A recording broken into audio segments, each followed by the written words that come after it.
Je m'appelle Jacinthe Danco, je suis enseignante à la Haute École Robert Schuman à Libramont dans la section soins infirmiers.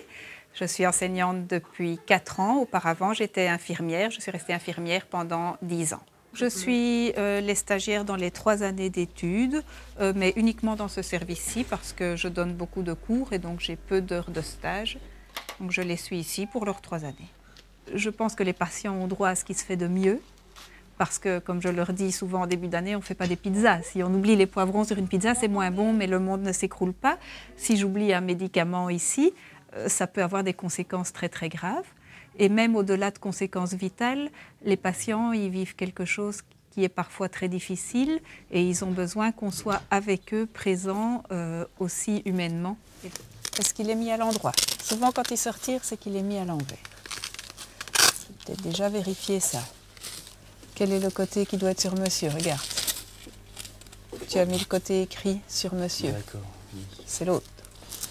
On recommence encore une fois, je m'excuse. Je me suis trompé, c'est ma faute. C'est parce qu'on apprend, alors. Je pense qu'avant tout, on apprend par l'exemple. Et donc, j'essaye d'être avec eux et avec les patients comme je veux qu'eux soient. Et puis, de les aider à prendre confiance en eux. Je pense que c'est important parce que pour être bien dans la relation avec l'autre, il faut d'abord se sentir bien en soi. Alors, de manière instinctive, tu as une très bonne prise. Enfin, je suppose que c'est instinctif. Beaucoup de personnes prennent comme ça, en pince. Mais chez des personnes comme monsieur, c'est vécu parfois comme une agression. Et quand tu prends par en dessous, comme tu viens de faire, ils sont plus libres de bouger. Et ça se passe souvent mieux.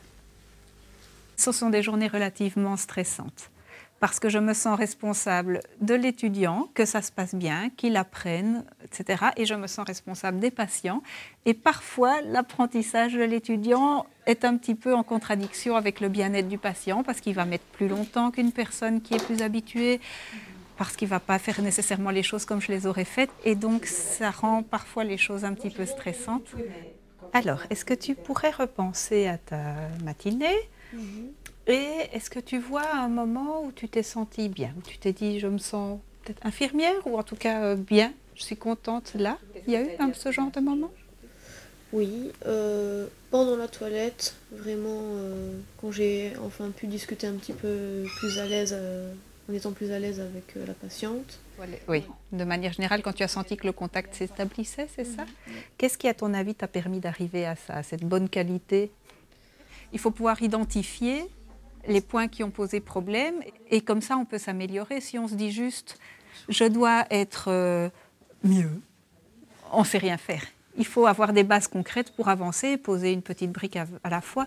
Et c'est vrai que c'est ça que j'essaye d'en faire dans les évaluations. Quand je leur demande ce qui a bien été, c'est de leur dire qu'est-ce qui t'a aidé à ce que ça aille bien. Je pense que c'est tout aussi important que ce qui a fait que ça n'allait pas bien. Et dans les deux cas, on cherche ce qui peut être renouvelé pour progresser.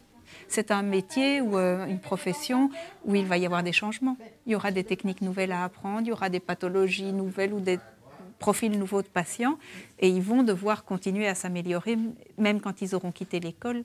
Donc c'est important de leur offrir des outils qui leur permettent aussi de s'évaluer eux-mêmes le jour où il n'y aura plus d'évaluateurs extérieurs. Je sais bien que quand je reviendrai la semaine prochaine, il y a des tas de choses qu'ils auront intégrées, qui vont faire mieux. Et là, on se dit, je vois le résultat de mon travail et c'est beau, c'est bien.